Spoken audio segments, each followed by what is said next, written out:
card here, Randy, and you're from San Clemente, California, and your card says the world's #1 track chaser. And today is, I'll let you say, how many tracks have you visited, including Speedway 660, as of today? Today's my 2,322nd track, but I don't think I've ever seen a candy scramble quite as good as that one. Okay. What possessed you to start this out, and when did you start doing this? Well, I've been a racing fan since I was a kid. I grew up in Illinois, but I lived in Southern California for about the last 40 years. Did a lot of travel on business, and I would just stay over after a meeting finished to go to some more races. I retired about 15 years ago, and every year since that time I've been seeing probably 125 tracks a year. I think I've seen about 130 or 40 tracks in Canada, and maybe about 350 outside the U.S. So do you ever get tired of short track racing? I really don't.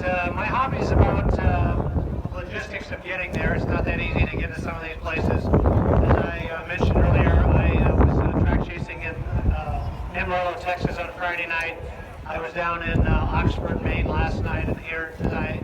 Was in Talladega a couple weeks ago. So I do a lot of moving around, trying to see all the local sites that I can, and the whole hobby is about seeing tracks for the very first time.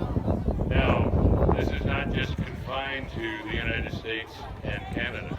Oh no, not at all. I've seen racing in 74 countries. I've seen F1 in places like South Korea, Singapore, India, that kind of stuff. I've seen about 60 tracks in the UK and a lot of sprint car racing down in New Zealand and Australia. So I try to move around as much as I can. I've got some pretty exciting plans for later this year to go down to Africa and South America. So there's really racing all over the world. And what a thing to do when you retire well, track chaser, your card says. And I mean, how long do you think you can continue doing this? As long as my wife lets me, I guess.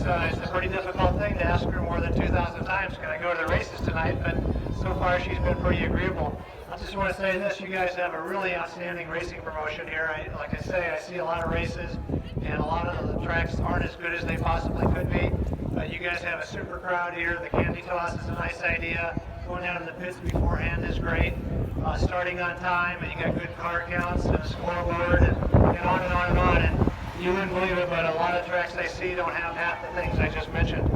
Okay, we want to thank you for coming to Speedway 660, and I hope you enjoy the rest of the races. Our features are coming up, and this is the first time out of the box, so a lot of these drivers and our announced team are a little bit rusty, but I know that you're going to enjoy the Pro Stock feature. The Sportsman feature is always great, and we call the Street Stock kind of old school racing. They'll trade a little paint out there, and we have a lot of fun. Well, I'm sure you will, and I'm going to sit here for the entire thing. I'm looking forward to it, and I appreciate you taking the time to talk to me about my hobby of track chasing. And where do you go from here? Well, I think I'm going to head home tomorrow, and then my wife and I are going out to Colorado. We've got 3 tracks planned next weekend, Friday, Saturday, and Sunday.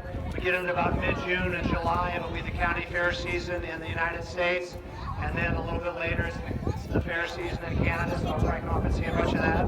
I started the season in January with ice racing trips to Saskatchewan and Manitoba, among other places. So it's kind of a 12-month deal. I'm probably on the road about 175 nights a year doing this, and I have a blast. I bet you do. So thanks for joining us here at Speedway 660, and hope you see a lot of good racing this afternoon and the rest of this year. One more thing, you know, we talk about NASCAR and we look on TV and we see NASCAR and this kind of thing, but it's these small hometown tracks where all of these guys in NASCAR originally started, and we have a lot of kids that are still in high school racing here, but every time you turn on the TV to watch NASCAR, you know that most of these drivers came from small little bull rings like this. Yeah, as a racing fan, I followed a lot of those guys when they were in the smaller tracks, and I commonly tell people that even though I've been to places like Monaco and Indy and Daytona, I would just as soon spend a Sunday afternoon watching races at a local track like this as anywhere, and I can watch NASCAR later on TV. Okay, thanks for joining us, and safe travels. Thank you very much. I appreciate it, Wade. Okay.